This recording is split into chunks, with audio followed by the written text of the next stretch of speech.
welcome everyone to the 78th Cairo Climate Talk on e-mobility. We are very excited because this is our first CCT after a long summer break. And it is also the last CCT before our 10-year anniversary next month. So CCT is already turning 10. For those of you who are here for the first time, the Cairo Climate Talks are an initiative by the German Embassy and by the Ministry of Environment, the Egyptian Ministry of Environment. And there is monthly events on different topics, all related to climate change or climate protection a lot of times as well as technical innovation that has great solutions for the future and the future of our planet. We also do offer side events for journalists and children under the CCT Youth. So make sure that you follow us on Facebook and follow our activities. But for now, back to today's event. It is my pleasure to introduce all of the panelists and speakers and the representatives of various organizations today. Ahmed Darghami will take over the moderation shortly, and he will introduce the panelists in more depth. But I would like to hand over the microphone now to our Deputy Head of Mission at the German Embassy in Cairo, Mr. Tilman Hochmüller. Thank you, Lily. If I may, I'm new to this format, and I must say I'm very impressed about the setting up and the big turnout of participants in the meeting and what you have accomplished so far. I'm very impressed. Thank you very much for inviting me to speak the opening words in this format. And I would like to address, of course, the panelists and Dr. Ayman El-Mazawi and all the other Cairo climate talkers. Hello to everyone. I'm happy that we will be discussing this very relevant topic today about e-mobility's potential in the current state. And I'm aware that you have had a quite substantial break in between your last meeting and today's meeting. All the more it's important that we keep up the momentum and speak about important issues. So the corona pandemic has shown us how closely CO2 emissions are connected to transport. Indeed, 2020 marked a record reduction in global CO2 emissions due to the massively decreased mobility caused by travel restrictions and lockdowns. And I think those of us, I was not there, but I've been told, who were in Egypt during this time, so in the years 2020 and prior to that, that the temperatures in Cairo were noticeably milder during the summer in those years than in the year that we just witnessed. So the impact of transportation on the environment has been very visible to us also here in Egypt. Globally, the transportation sector is responsible for the largest share of greenhouse gas emissions, causing around 30% of all emissions. And we can clearly see that a return to the pre-pandemic mobility patterns will negatively impact our emissions for this year. Demand for transport is set to rise even more and threatening to outweigh the mitigation measures. And I think this is already quite in line with the findings of the latest IPCC report and its warnings as well. In order to fulfill our long-term emission goals, the transport sector will need to be drastically changed, allowing high mobility without high emissions. One key solution to this challenge is e-mobility, which is the introduction and use of electric transport solutions.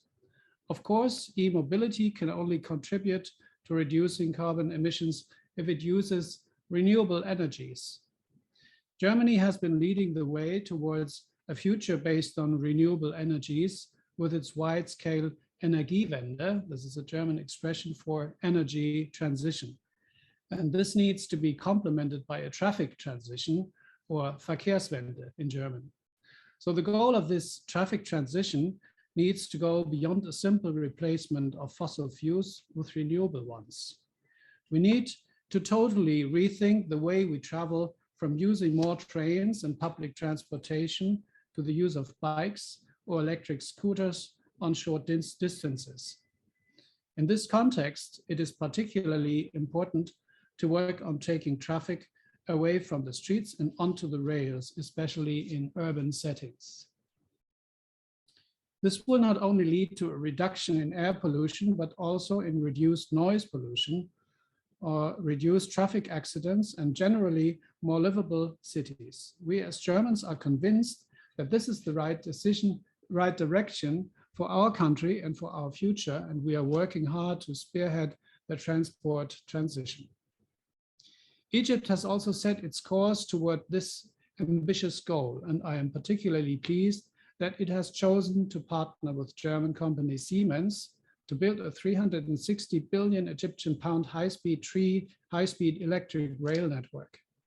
This and several other developments, like the introduction of electric buses in Cairo or the announcement of Egypt's first locally made electric car, point to a promising future.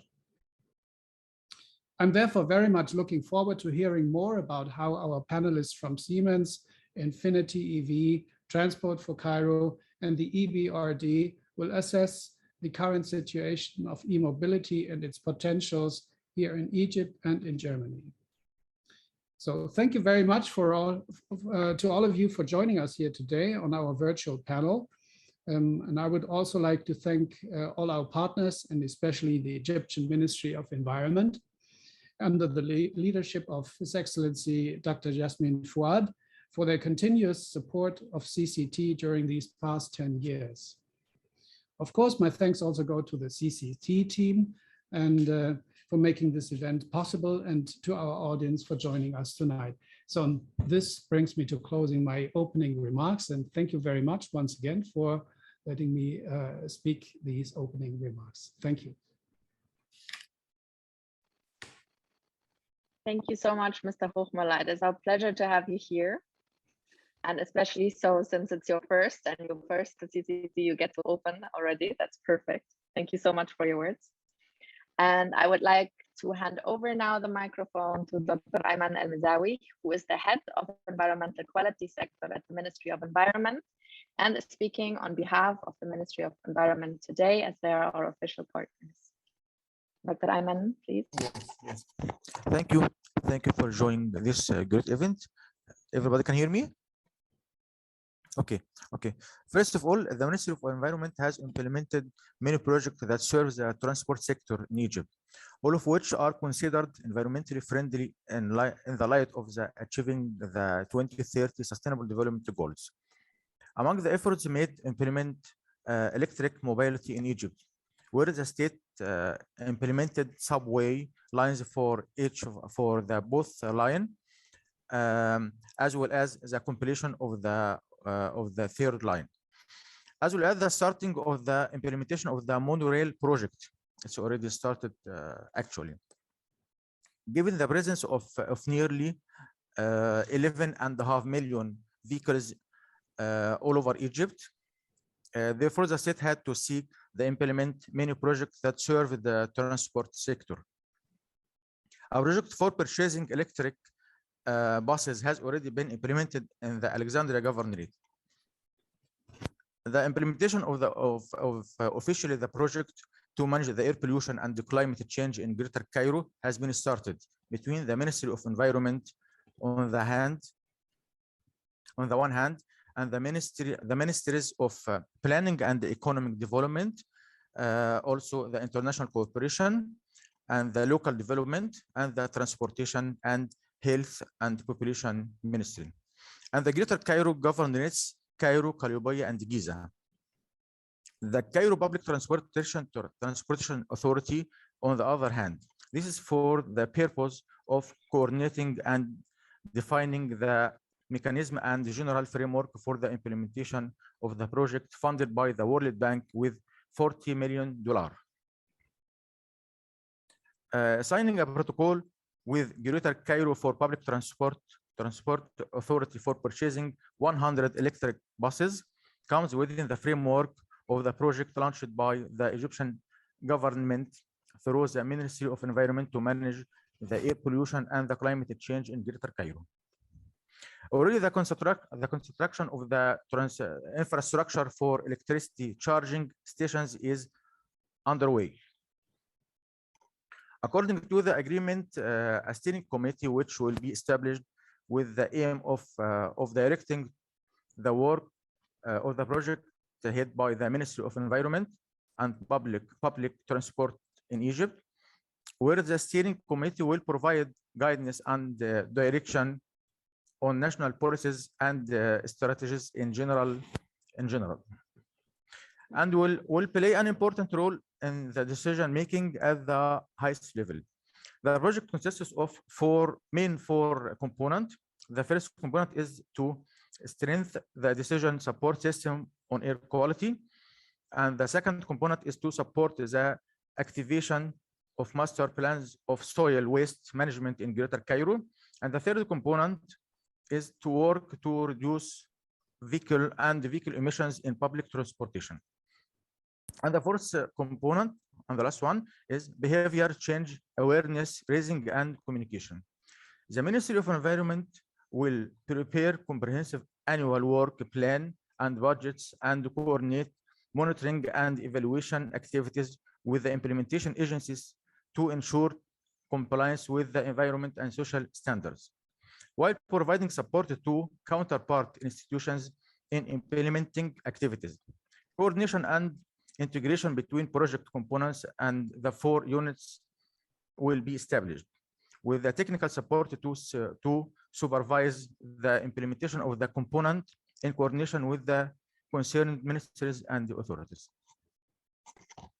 This is the main goal for the Egyptian ministry at the time being, by the funding from the World Bank, which is we are working in this statement now.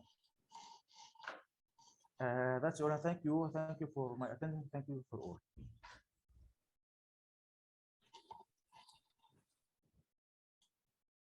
Thank you so much, Dr. Ayman, for this introduction and also for opening on behalf of the ministry. Thank you very much. Thank you. You're welcome.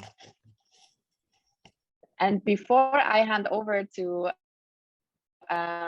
you, Ahmed, I just realized I have completely forgotten to speak about the interpretation. So if anyone attending this event want to listen to the Arabic translation for this, please press on the globe at the bottom of your screen and choose the German channel, because the German channel has the Arabic translation.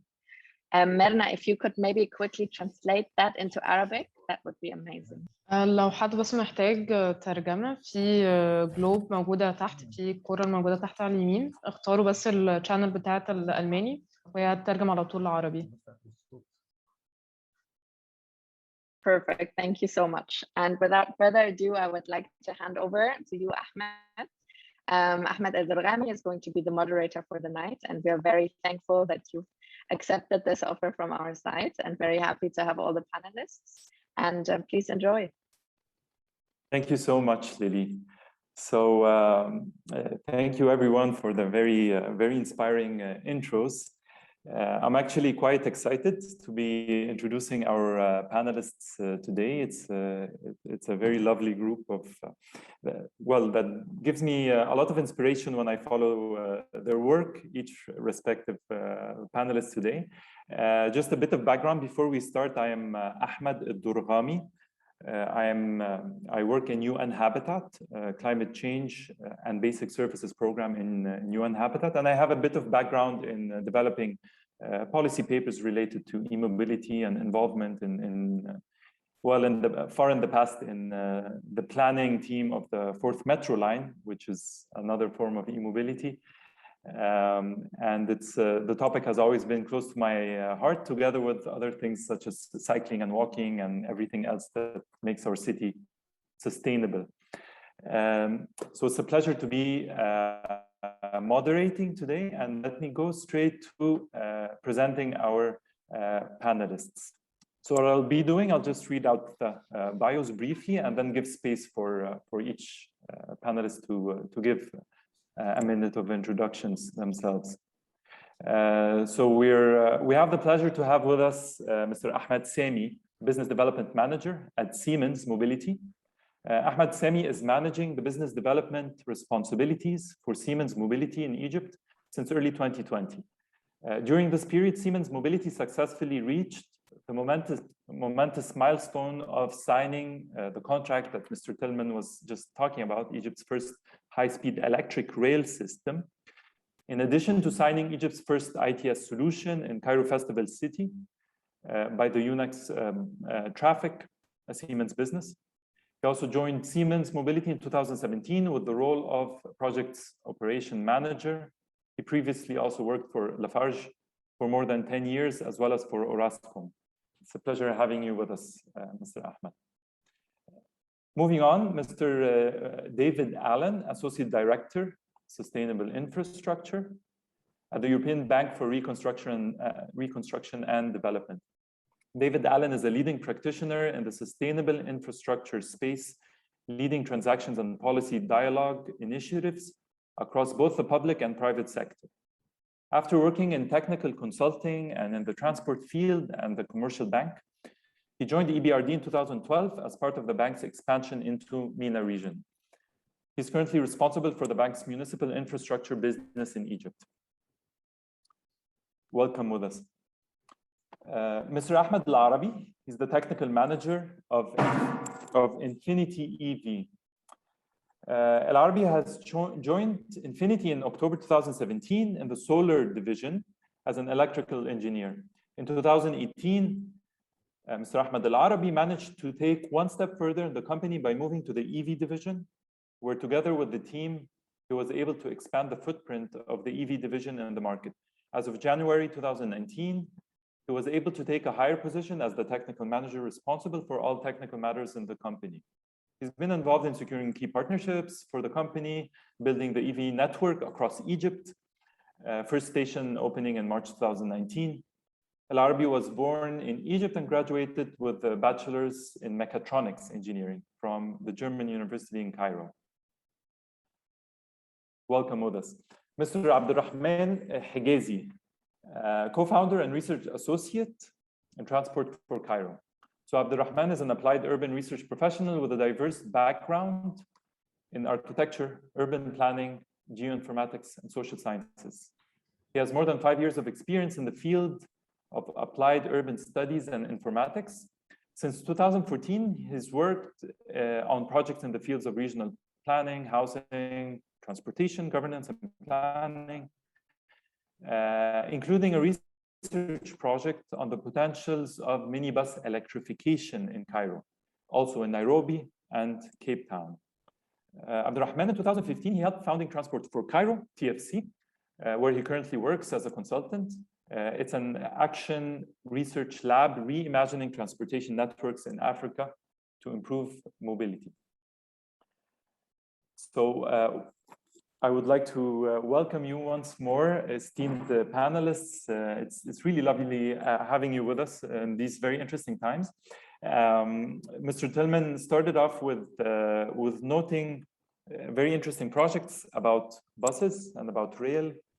And maybe this is a good reminder for all of the participants with us, because I notice in all the events that mention e-mobility, people are always asking about, so how about the Teslas and so on? Cars are usually at the center of attention. So yes, this is about e-mobility, but the first thing you notice that we mentioned were buses and rail and moving people from cars to buses and rails and collective transport. So this is something I just wanted to start off highlighting. So let's make a round of maybe quick self-introductions, what you're doing, and maybe I just add a twist if you can tell us what we will see in Egypt in a couple of years. Maybe we can start with David, to my right on the screen. Sure. Hi, do you hear me okay, Ahmed? Perfect. So first, thanks very much for the invitation to be here. Very, very pleased to be talking. This is my first Cairo Climate Talk, either as a participant or as a spectator, so this is a new experience for me, but very, very pleased to be here, very happy, and looking forward to the discussion, very much so. We are very excited about electric mobility in general. It's clearly a key part of the climate transition. As EBRD, we work across the sort of project cycle from sort of very upstream policy work. We have a policy paper on electric buses, through project preparation for all sorts of e-mobility projects, to investing. And so we've been lending both to buses, as you mentioned, Ahmed, but also in charging infrastructure with our good friends. I'll speak a little bit louder. I've been asked to speak a bit louder. And so we think, you know, there's huge potential in e-mobility. We think it's a long-term endeavor. It's not going to be, you're not in 2 years in Cairo. Cairo will look quite a lot like it does today, to be very honest. But what we would hope is happening is that, you know, more things are starting, more seeds are being planted, more initiatives are being launched, and more things are being got ready. And that's really where we want things to happen. That's our short answer. Thank you. Thank you so much. It's really putting things into perspective, because these things take time, definitely. So Mr. Ahmed Al-Arabi, quick intro, and how do you see Egypt as we actually plan to host the COP27 in 2022? Yeah, hello everyone. Thank you for having me. I'm Ahmed Al-Arabi. I'm the technical manager for Infinity EV.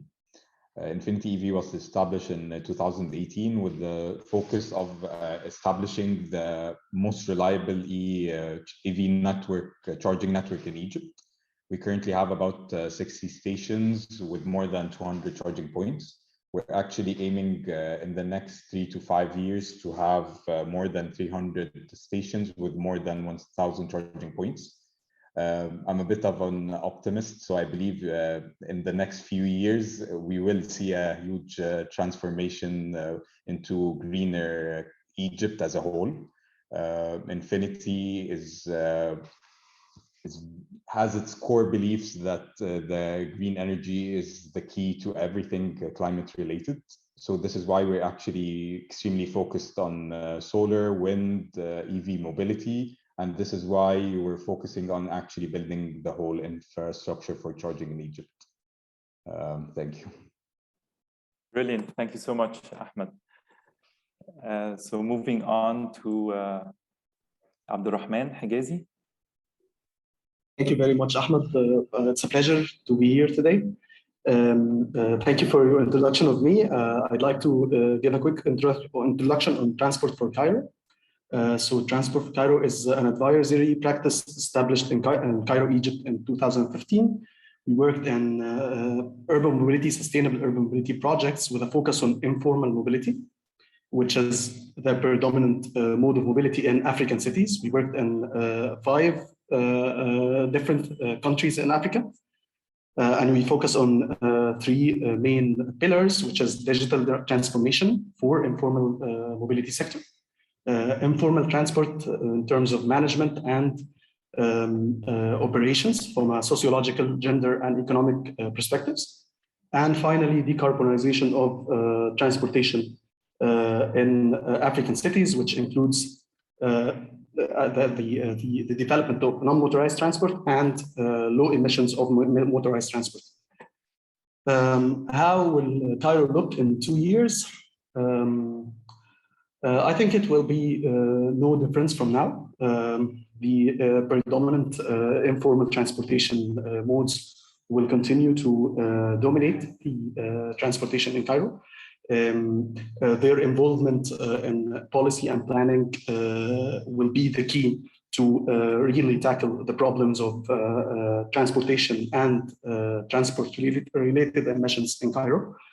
And I think we will have better highways, less of mixed streets, but yes, highways will continue to grow with all the benefits of them and the shortcomings they bring with them. Thank you very much. Okay, thank you, Abdurrahman. And I think we will touch upon this definitely during the discussions about what we see today, what are the pros and cons of the rapid developments we're seeing in the transport infrastructure. We can move on to Mr. Ahmed Sami now. Very exciting, actually, the many projects that Siemens are implementing in Egypt, not just in transportation, but also in ITS, and also definitely, as many of us know, in the power sector as well. It's a pleasure to have you with us. Thank you, Ahmed. Thank you, everyone. And this is Ahmed Sami. I'm the Business Development Manager for Siemens Mobility Egypt. I'm very happy to be here with you in this panel. As the introduction is made by Mr. Ahmed, we in Siemens Egypt are moving with the government in transforming the mobility situation in Egypt, as you all know about all the projects that we are now executing, and we are also continue implementing more projects in Egypt. What I see about the future of Cairo, I can see Cairo is more cleaner and more smarter in the coming years. This is really happening, and with the huge projects in the mobility sectors and in the smart solutions that the governments are seeking to implement in Cairo and in Egypt in general, not only in the road sectors or the road networks, but also in the big projects like the high-speed trains and metro networks. You know that we in Egypt that we currently have line 1 and line 2, but we are expanding this, and the government is expanding this to reach Cairo Metro into line 6. There is more projects. Maybe, I don't know if you all know about this. Even in Alexandria, they are targeting to move the rail lines for Abu Qir to be a metro line, and this will be the first metro line in Alexandria. And the Ramal Tram also, this is another project that are now in the will come in the tender phase, and we just the pre-qualification phase has been closed. So if you ask now about our vision from Siemens Mobility Egypt, we see Cairo will be in the coming 5 or 10 years more smarter, more cleaner than this year. So be ready for this, and I hope that we all we should be proud about this achievement in the coming years. Okay, thank you so much for the positive notes. So maybe we can start now the bit of getting in depth a little bit about a few issues. When I was looking through the questions that we've been receiving before starting this panel, there are a lot of questions about infrastructure. And actually, fortunately, I got a nice note by Dr. Ayman, who was with us from the ministry on the side. He was mentioning that regarding the World Bank project, the electricity charging stations for the 100 buses is actually underway. So I'm just reading out this note that he mentioned, under the supervision and technical support from the Ministry of Environment. So this is telling us that infrastructure is happening, whether, as Ahmed Al-Arabi has mentioned, for electric cars or for buses as well. But if I can start with Mr. Ahmed, if you can just clarify to the attendees today the difference between the various stations. So that's one issue, and that they are catering for cars, as far as I understand, or please correct me. And if you have any prospects for other types of vehicles as well, and how this falls into your plans as Infinity. Okay, good that you mentioned Infinity, because I've noticed there's a lot of Ahmeds, so I wasn't sure you're directing the question to who. Okay, so quickly, I'll give just a quick brief about the chargers. There's our main 2 chargers, which are AC chargers. which people call destination chargers or normal chargers, as well as DC fast chargers. Currently, we only serve cars, not buses, as the chargers needed for buses need another infrastructure. Of course, you know, buses require a larger space to charge as well as higher power. So normally we talk about EV chargers regarding cars. They require far less infrastructure from the power side. So they go from charging from usually from 11 kilowatts up to 100 kilowatts. This is ranges from AC to DC chargers. The thing is, with buses, you need approximately 350 kilowatts and rising for each bus to charge. And it takes about 30 to 1 hour or maybe more for them to charge. So regarding the cars, we currently have about 60 stations, mostly in Greater Cairo, as well as a few on main roads. On the main roads, we have fast chargers, of course, so people don't spend the majority of their time charging. They only top off on their way to, let's say, for example, Alexandria, North Coast, Ain al-Sukhna, stuff like that. And we are starting to install chargers in business parks as well as malls. So when they're actually out there trying to go about their day, they can actually find a place to charge. So we're aiming within this year to reach 100 stations, which facilitates people actually transforming their cars from normal combustion engines into EV cars. We're hoping by, as I said, the end of this year to reach 100 stations with more than, I think, about 300 or 400 charging points. Excellent, amazing. So maybe if I want to move on to buses, then maybe I can ask David about, you mentioned the policy paper that was developed for e-mobility, and I think there was also a market study about e-mobility in general, market study so how do you see the challenges that are faced in terms of infrastructure and readiness to cater to electric buses, whether in the existing cities, which have a distribution network that needs a lot of investigation, you know, in terms of grid impact and so on. Having 100 buses suddenly on the grid is a lot of power requirement. So existing cities and also in new cities as well, which might possibly be easier, but that's not where you have the pollution. There's maybe a trade-off there. Yeah. Thank you very much, Ahmed. And yeah, very good questions. You're putting your finger on some of the difficult issues.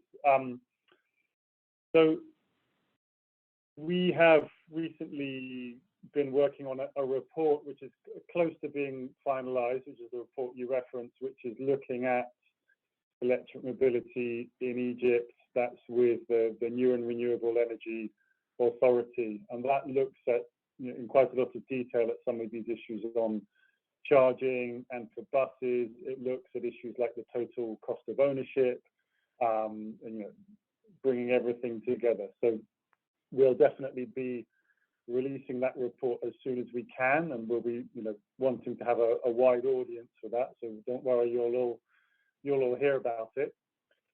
In terms of charging infrastructure and readiness, I think is absolutely right to segment between existing cities and new cities. But even beyond that, I think one needs to take a step back and look at the economic model of sort of bus operations in general, right? Because you've got some really key issues about who's investing, who wants, you know, does the public sector want to procure buses themselves, or would they rather that the private sector is doing that, for example? And we see both approaches, but especially when you're looking at electric mobility with its higher upfront capital costs, it becomes really crucial and a more strategic question. It's also very important in terms of the charging infrastructure, right? Because if it's the city who's investing and have that sort of global view and they're procuring the whole system, that's a certain approach. If individual operators are procuring their buses, what's the length of life of the infrastructure compared to the length of life of the buses? So I guess the point is that you really need to look at your whole contracting and economic model, and charging is one part of that. But definitely within new cities, you've got more scope to design it in from the beginning. One of the things we talk about is no regrets design, right? Let's build it in, and if the uptake happens in 2 years or 5 years or 10 years, it's much easier to have the grid in the right places, have the land allocated for charging in the right places. Do that now rather than trying to come in 5 or 10 years when you already have an existing situation, and then you're trying to sort of unscramble eggs, as we say, right? Yeah, that's our perspective. Thanks. Okay, thank you so much. That's very interesting to consider these aspects. I think a good question, and Mr. Ahmed Sami would be very relevant for this, is we've been asked a lot that this is about climate change, and we need to know if we're using electricity, switching towards electricity, whether rail or buses or cars, we need to know how clean the grid is and how the grid will be in a couple of years as well. And how do we compare with other countries? So it's not just about the infrastructure, but also the sources of electricity. So can you give us some insight on this aspect, climate impact of the different electrification projects? Sure, Ahmed. I will give an example regarding the high-speed train that we are now currently building in Egypt. That that this project is covering 660 kilometers, and this is a fully electrified system, and this will reduce the energy usage and will also reduce the overall air pollution. This will cut the carbon emission by 70%.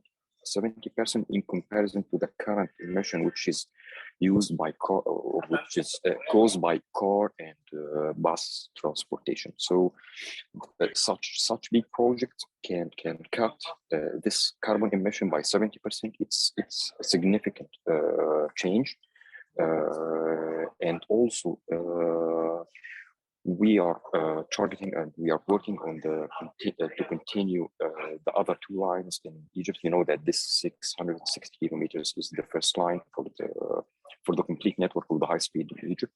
The full train is 1,800 kilometers, and we will continue in this. So in our vision, or in our view, and we see this, we also see the Egyptian government is working on this very, very seriously. They have some kind of switching the mobility from the private usage of a single car to the public one, and the development in the mass transit and the rail transportation will definitely reduce the carbon emissions. So this is what I want to explain about your point. Okay, thank you.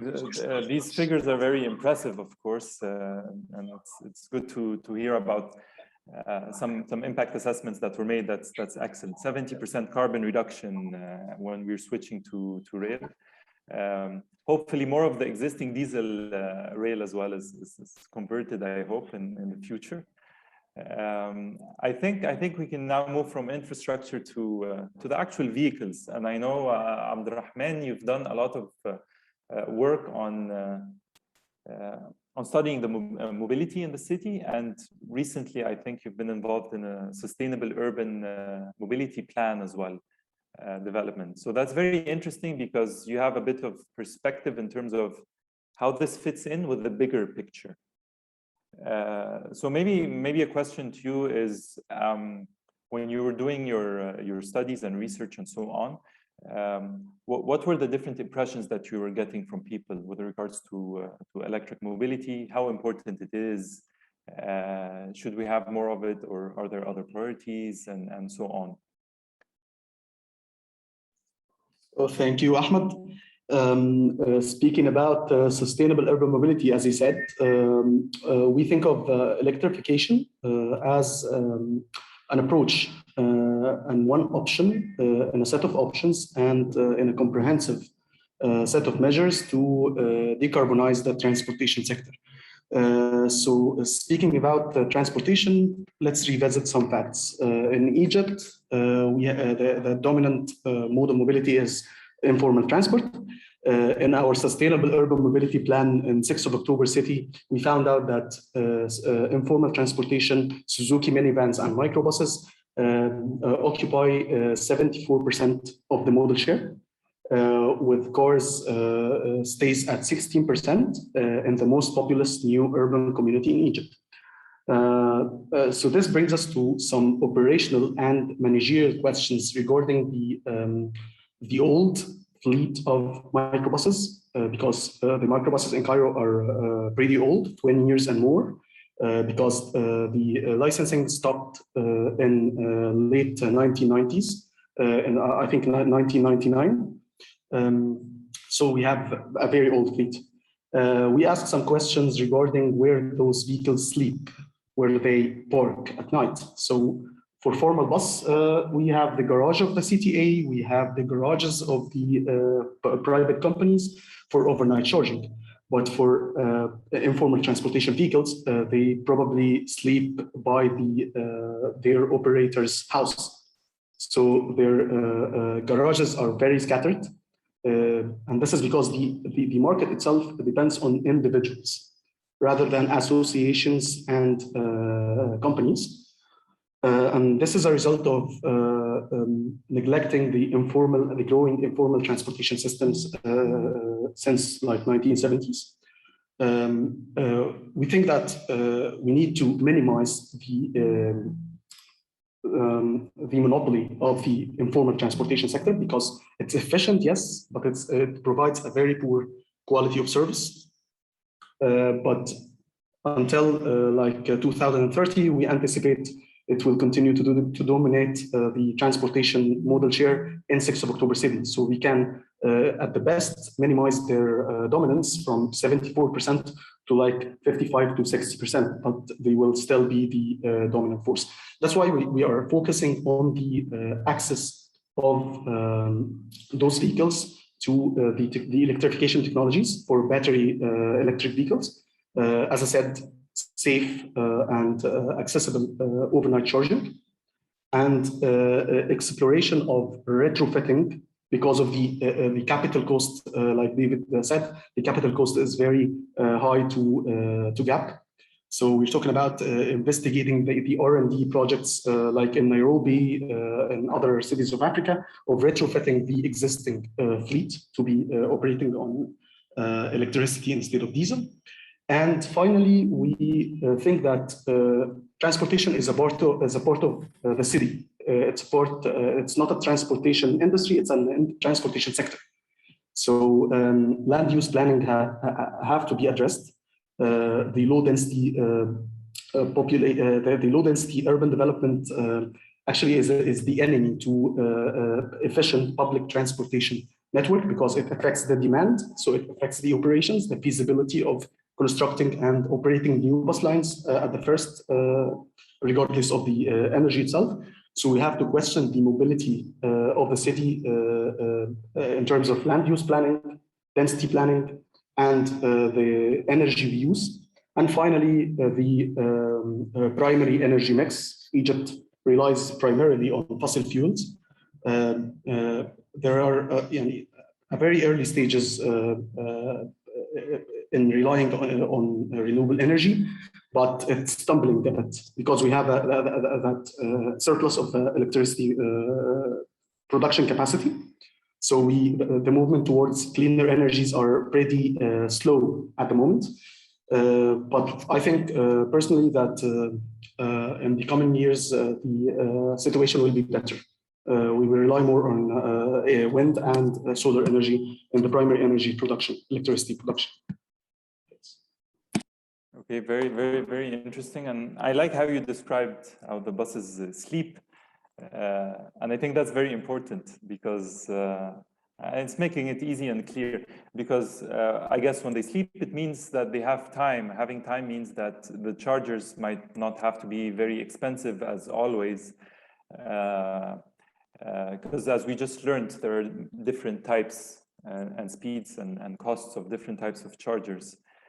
So this means we really need to understand how the buses operate before we design something. So thank you very much for this description, and also pointing out how this is integrated into a bigger picture. Actually, indeed, one of the questions here were that for looking at the bigger picture, how will this really affect air pollution? Or maybe I can rephrase that question. When would this have a significant impact on air pollution and climate?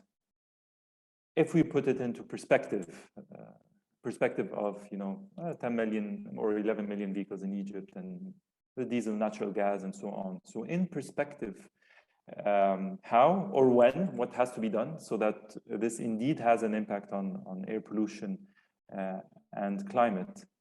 And let me suggest that this is up for grabs. Whoever would raise their hand, they can take this challenging question. So we have David Allen, please.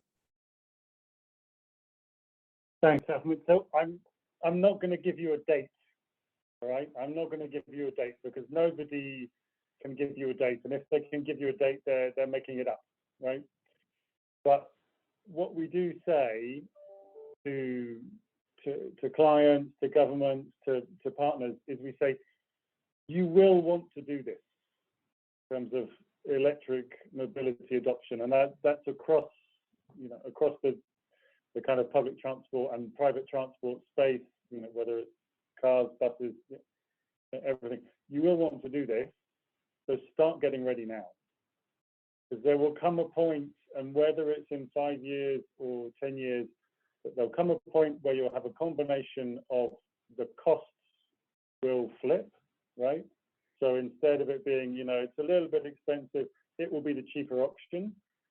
You'll have that, and you will have policy pressures, which will come from wherever they come from. They'll come in different ways in different places, but that's going to come. If it's very hard to imagine a future in 2050 where everything is the same as it is now, where everybody's going around in internal combustion engines. So our view is it's definitely going to happen, and you need to start now. And our view is you need to start, you can start small.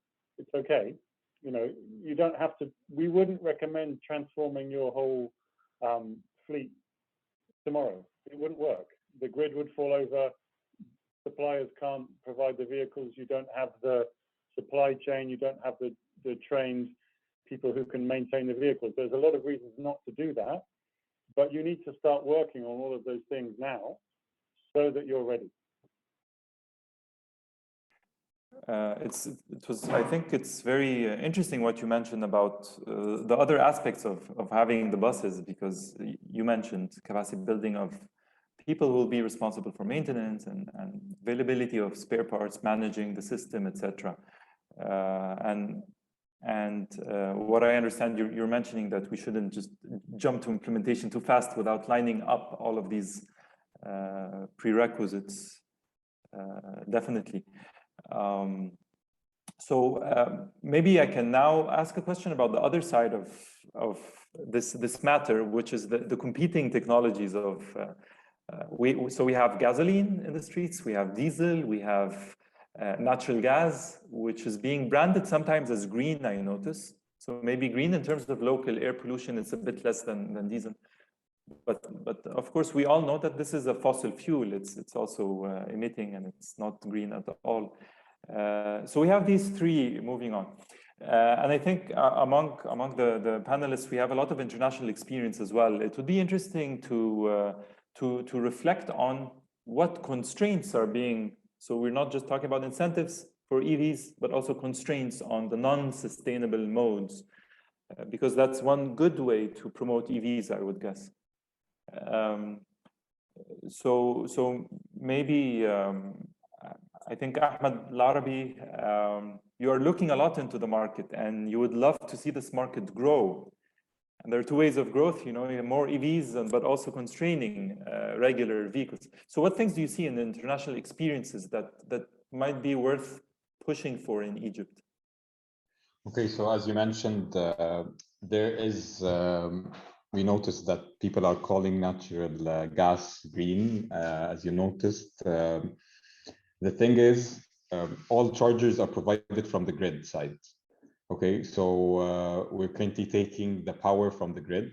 So this is not actually a full green circle.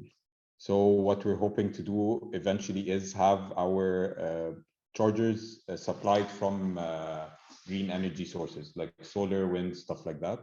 Of course, for that to happen, we need to have a lot of regulations in place, which are currently not in place. So this is one of our actually one thing that we're hoping in the next, let's say, year or two will be in place, so we can actually have a full cycle of green mobility. This is one of the main issues, I believe, right now, as well as the infrastructure side.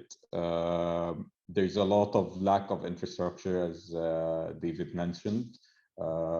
This is something faces us regularly. So yeah, we're hoping in the near future, these 2 points will be addressed either from the government side or from new regulations that will help the market grow. Okay, very interesting. So yes, definitely, this would be very valuable in future.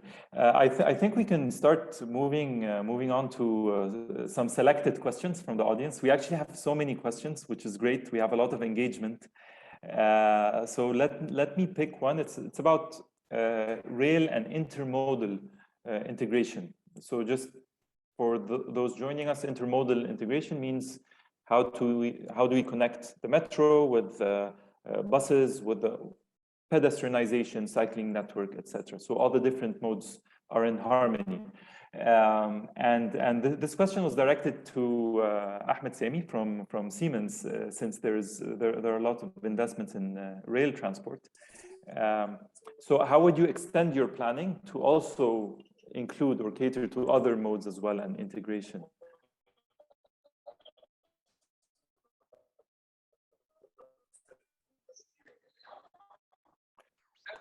Or is this something that is not yet on the table, or suggestions for the future?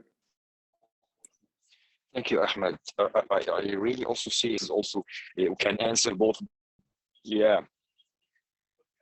The table, I believe that the strategy of a smart solution, or the final solution in general. What we are talking about is the integration and the interlink between the different type of solutions and different type of mobility services that are working now in Egypt, and the companies are building in Egypt. This is how to link between for example, for the high speed and for the metro stations and for the rail sectors, and even for the private cars and the buses. This is first need to have a well-established network in all of those sectors individually, and then the software and some hardware solutions are coming to provide a solution for this. This is how we finally transform a very basic model of a city to a smart model of a city.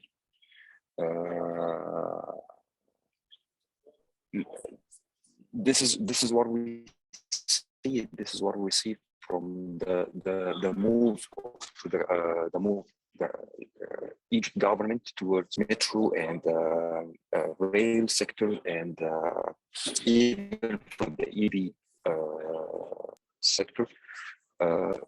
We are expecting that in the coming maybe 10 years, we will see this final smart model in Cairo will be very visible for all of us. Okay, thank you so much. Thank you. So we have a question that might be a little bit technical. So some of the questions is, who will be responsible for power quality problems that can occur due to expansion in DC charging stations? Is it distribution companies or service providers? Who is responsible for this? And this is probably for David. Do you think that the current EV charging tariff is attractive compared to other countries?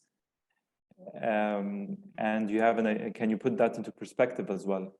So I think the first one is a lot about the charging infrastructure or the distribution network and who would be responsible. So who's the owner of this issue? I think it's me, so let me just jump in. I was about to suggest that I think Ahmed might be the expert. I had my eye on one or two other questions, actually. I'll maybe let Ahmed have a first go on this one. Thank you. So for the first question, I believe that the distribution companies are the ones responsible for these issues. So they provide the power. So I think from a CPO point of perspective, CPO stands for Charging Point Operator. So currently we are both CPOs as well as MSP, Mobile Service Provider, for EV charging in Egypt. Our chargers have their own filters, their own safety mechanisms, everything. So it matters most from the grid side. So I believe the ones providing the power to the grid should be the ones responsible for such an issue. For the tariff, I can just give like a quick idea about it. So there's currently 3 tariffs that are being proposed from the ministry. The first one is 1.69 EGP per kilowatt hour, which is for public AC charging, so in public areas. 1.89 in semi-public areas, which is for the AC as well as, then the third is 3.75 kilowatt for the DC. This specifically, I believe, addresses the 50 kilowatt chargers. Can you repeat the tariffs again? Sorry. Yeah, for sure. 1.69 EGP per kilowatt hour. This is for the public areas, for AC public areas. 1.89 EGP per kilowatt hour, which is for semi-public areas, for AC as well. And the third one is for both areas or in general, DC charging, which is 3.75 EGP per kilowatt hour. Okay, so can you give us an idea of how something like this is calculated, who is responsible for it? And when you mention CPO, it means that the regulatory framework exists for this. So what are the recent developments that allowed all of this? Okay, so currently the regulations as well as the tariff, we believe have been signed from the ministry, and they should be out in the next few weeks, hopefully not more than a month. So we've been waiting approximately for 3 years now for the regulations as well as the tariff to come out. So Infinity provides all its charging for free. Up to this date, we've been working since early 2019, and anybody who had an electrical vehicle since then has been charging for free. We're doing it, of course, as a marketing strategy, as well as awaiting the tariff to sell electricity. I'm sorry, can you repeat the last part again?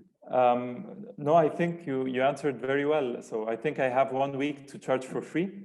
I'll make sure to use that. Yeah, we hope a week more, then we can actually start charging. Great. David, I think you had some comments on the question. Yeah, so it was actually, I was looking at another question. from Abdallah Al-Said. And it says, what about public engagement in design and solutions of e-mobility, and how can we engage the citizens in the process of e-mobility development, which I think is a really great question, because in a way it's questions about behavioral change and risk for citizens.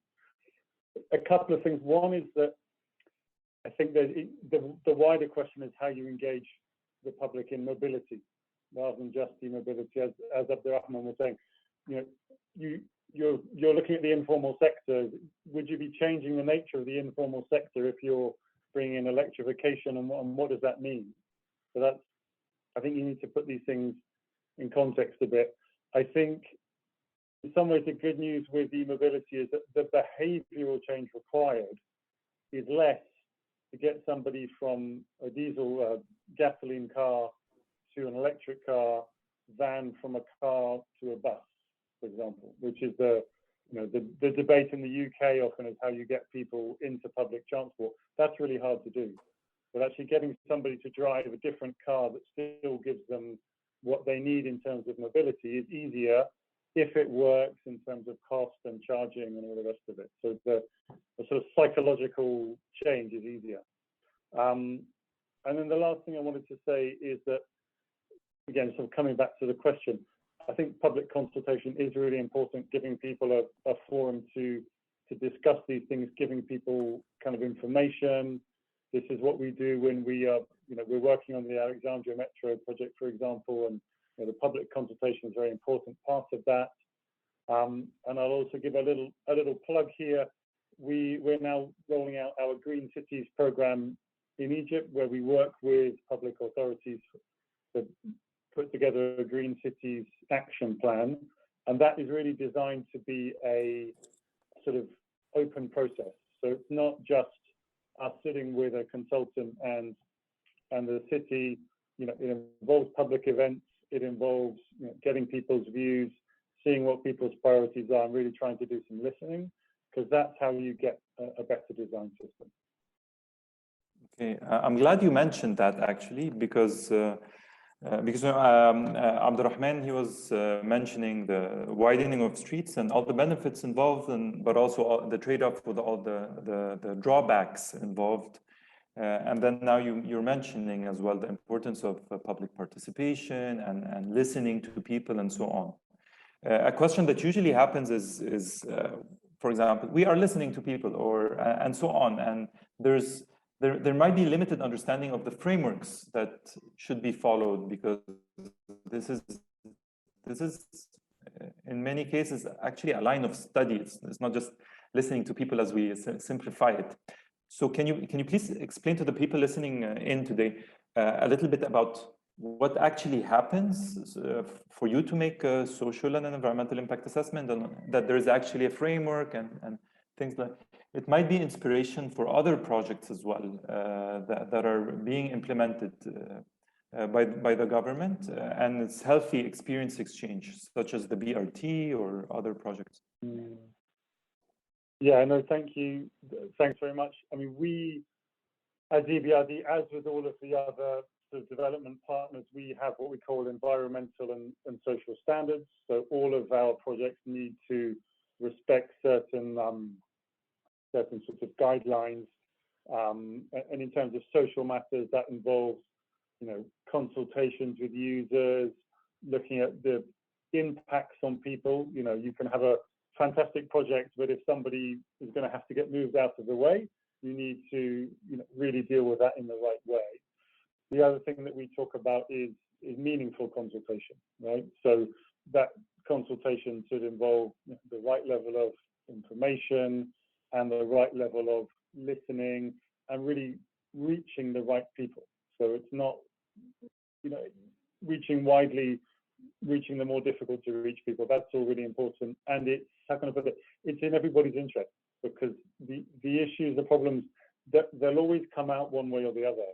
So it's much better in our experience to just have a sort of transparent forum where people can put things on the table, rather than having problems coming out later on.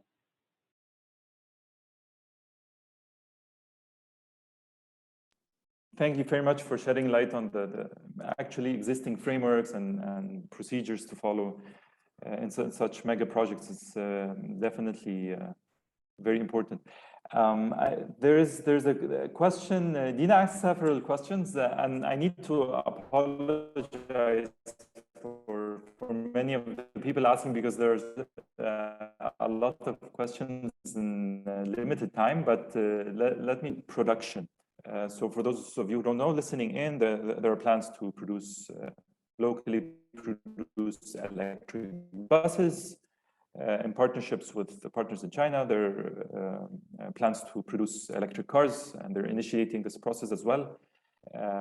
Whether in Nasr or in Harbi 200, the military company, and so on.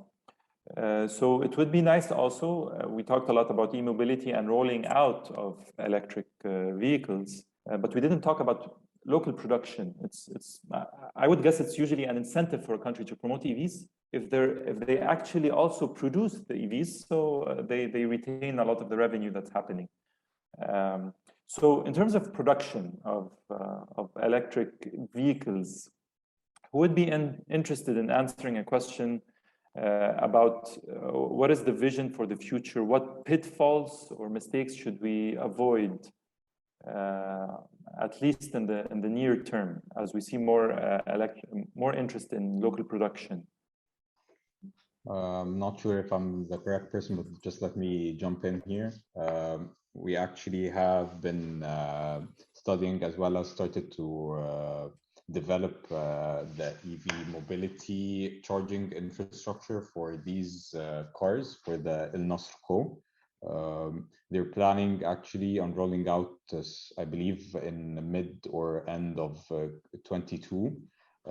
They will have about 25,000 EVs produced yearly. The plan is also to roll out a huge EV charging network with more than 300 chargers, as well as 6,000 charging points in the next 3 years. So actually, Infinity is hoping to be part of this transformation into e-mobility. I just wanted to actually share about this because from what we understand, 15,000 cars of these EVs will be headed to taxi electrification, as well as for Uber and Careem.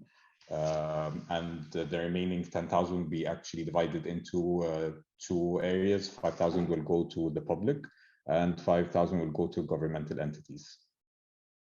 Very interesting. So we can add this to what we can see in the next 2 years, right? Yeah.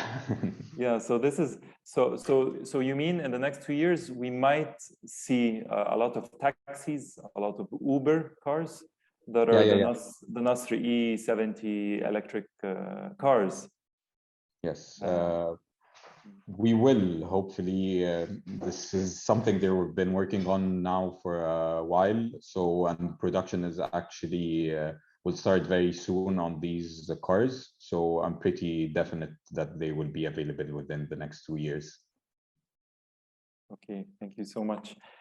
So maybe I can end this with a very interesting question that Dr. Nabil El-Hadi was asking about smart cities, that we're talking about e-mobility. Usually, I'm adding a bit to his question, but usually it's true. Usually we talk about e-mobility in the context of smart cities.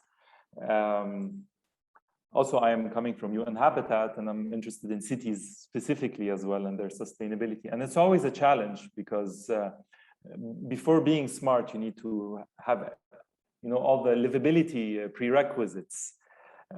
So maybe I can end with, hopefully it would be a positive note, I don't know, but the points of view of each one of you, how you would envision the city in the future, how you would like to see the cities of Egypt, not just Alexandria and Cairo, but Zaazig, Mahalla, Ismailia, Dumyat, all the different cities, where e-mobility would play a role, but also we have a more holistic approach to their sustainability, because each one of you is adding a piece to the puzzle. So a very valuable piece to this bigger puzzle. So it would be nice to hear your personal reflections as well on this. How would you envision the cities the way you would like in the future? So if I might jump in here, I think in Egyptian cities, we have first and foremost an accessibility issue. In Transport for Cairo here, we calculated the average travel time gap between public transportation and private mobility to be up to 230% in terms of travel time. Any growth path we take, we should put a first objective of accessibility to opportunities and services. So the future I see should be accessible urban agglomerations for different user groups, for different socioeconomic levels. And decarbonization is about quality of life, quality of air, and also climate change. Here in Egypt, we have a problem of, like you mentioned, Ahmed, time and time again, we have a very severe problem in fuel quality, which makes CNG looks green. Yes, because we have a very, very bad diesel. So CNG is comparatively, or in comparison, it's very good when compared. So we should look at decarbonization and cleaner air as city level and national level objectives. This includes non-motorized transportation, which needs infrastructure, which needs safety measures and comfort measures, and also decarbonization of motorized transportation in terms of using cleaner fuels in energy production, and also expand the use of electricity in powering our cars, our public transportation. And here I should give a final remark on the captive riders. In Egypt, public transportation users, which are the majority of users, are captive riders. They have nothing or nowhere else to go. So we have to question the affordability of the service, because elephant in the room is suppressed demand, is people not affording to move, hence not affording to access opportunities and services. And this poses a very high risks of excluding groups, especially in gender, because females in Egypt are compromised when we talk about investing in education by families and to achieve better life standards. We compromise people's demand itself on the mobility. So we have to put the question of affordability of the service in every path we move towards decarbonizing our public transportation or our mobility in the cities themselves. Very, very nice points there, Abdulrahman. Thank you so much. Maybe I can give the floor to Ahmed Sami if you have any further reflections on how you would envision the city that you want. Yes, Ahmed. As you just mentioned that. Of course, we want to move from the smart cities to the smart countries. First, you need to have a typical model of a smart city and a successful model that you are building, and this is what we are seeing, that the government started with Cairo, and they want to transform Cairo from a normal city to a smart city. And then this successful model should be, adapted or somehow transferred to another cities. And you are moving city by city. And at the end, you need to link all of those cities in order to have this, the bigger, the macro level of smart cities in smarter Egypt, and this is what we are seeing, that smart cities by adding the smart equipments, and how can you use the information and the communication technologies to facilitate and to make the mobility service much easier, much safer, much environmental friendly. And then you need to link all of this on a macro level for the biggest picture of Egypt. This is what we are seeing, that Egypt is moving on. That actually brings us to the question that was asking about what's the actual definition of a smart city. Can you just give to our listeners just a brief overview of what a smart city means? Yeah, it's usually using the, as I just said, usually use the information and the communication technology, and this is what improve the efficiency and the safety and the security of the people in the cities, for the better quality and for the better experience in in many aspects, in the mobility, for travel, for moving from a place to another, from moving between 2 points. And this is how we think, or how we see the smart city. Lovely, thank you so much. So David, I think you had a lot of time to reflect and think about the answer, so that's good. Looking forward for your thoughts. So yeah, thank you. I'll give it a different perspective. I think we've all been talking about smart cities for a long time, and we think about rolling out, new technologies and having a master plan. But certainly in the UK, in London, where I'm based, in the last 18 months, overnight, we became a much smarter city. Suddenly, we're doing things which we never thought were possible. Now, if I want to see the doctor, I see the doctor online. That's using existing technology, and that sort of big change has come and has actually sort of let in a smart city almost by the back door. And I think that's quite instructive because it wasn't planned, it was disruptive. And one of the consequences, the sort of urban geography of London has moved around. I spend a lot more time closer to my house. Now, okay, I'm starting to come back into the center of town, but my local neighborhood is thriving. It's never had such a good time. The city center is having a more difficult time. What does that mean for mobility? What does it mean for electric mobility, for travel patterns, and so on and so forth? So I think, I would say for the smart cities, it's being open to the disruption and seeing where the behavior takes us as much as the technology.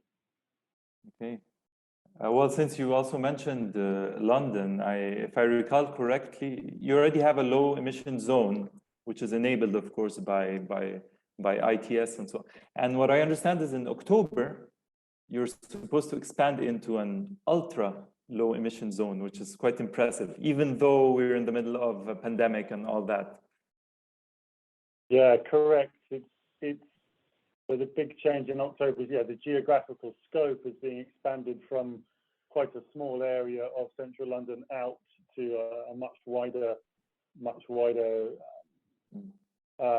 zone. And again, I think that's an interesting example of what will the behavioral response be. How many people will go out and buy a new car, which is ULEZ compliant, and how many people will change their travel patterns? And those are things we don't know. Well, lots of consultants are doing forecasts, doing research, but we don't know where it will land. Very interesting. So for those listening in, we were talking about the low emission zones, which is basically a sort of a ring around a city where you make polluters pay. If the car has high emissions, it pays an extra fee and so on. So it's sort of makes sure that whoever is entering this zone is as clean as possible. Probably electric cars would pay the least and so on. So that's a low emission zone. That's what we were talking about when giving the example in London. And thanks for giving us also this insight about, and we hope indeed that the livability in the cities in Egypt and not just Cairo and Alexandria, all the other cities are move on in the right direction. Maybe I can just also add that I think one of the very important things that will help us a lot in this road ahead is actually having events like this, bringing experts together.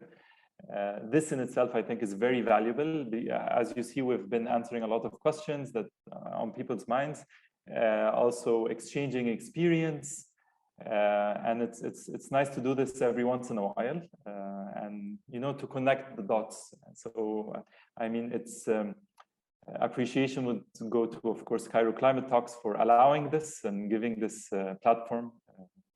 And I'm a big fan of Cairo Climate Talks. So thank you very much, Lily and the team, and Mirna and the whole team. And maybe I can invite Lily to give some, maybe a reminder about the next Cairo Climate Talks as well. But first, of course, I would like once more to thank our esteemed panelists, David Allen, Abdurrahman Higazi, Ahmed Al-Arabi, and Ahmed Sami. Thank you so much. Your insights were very interesting.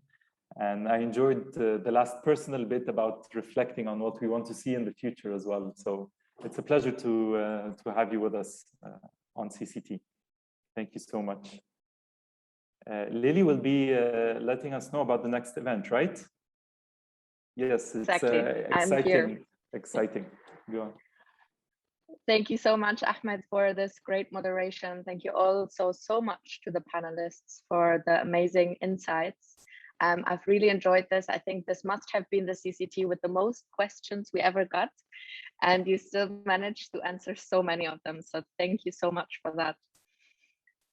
So just to wrap it up very quickly, next year, as I've mentioned, is our 10-year anniversary. So please, everyone, stay tuned, as we will soon announce what we're going to do for our 10-year anniversary. And we're also cooking something for environmental journalists. So if there's any journalists in the room that want to report on the environment or climate, or anyone here of the panelists or in the room know any journalists who are already or would like to report on the climate, please let them reach out to us, because we're also trying to go beyond the reach that we have in the events and encourage more a public debate beyond Zoom calls, and maybe hopefully next year also beyond our conference rooms. So thank you so much, everyone, for this beautiful discussion and your insights. And we're very much looking forward to continuing these conversations. And of course, thank you so much for our attendees who've joined us today and who've shown interest and who've submitted so many great questions. Thank you so much. Thank you, Lily. Thank you all. Thank you. Thank you, everyone. Thank you. Thank you. Bye-bye. Have a beautiful night. Bye-bye. Bye. Thank you all. Bye.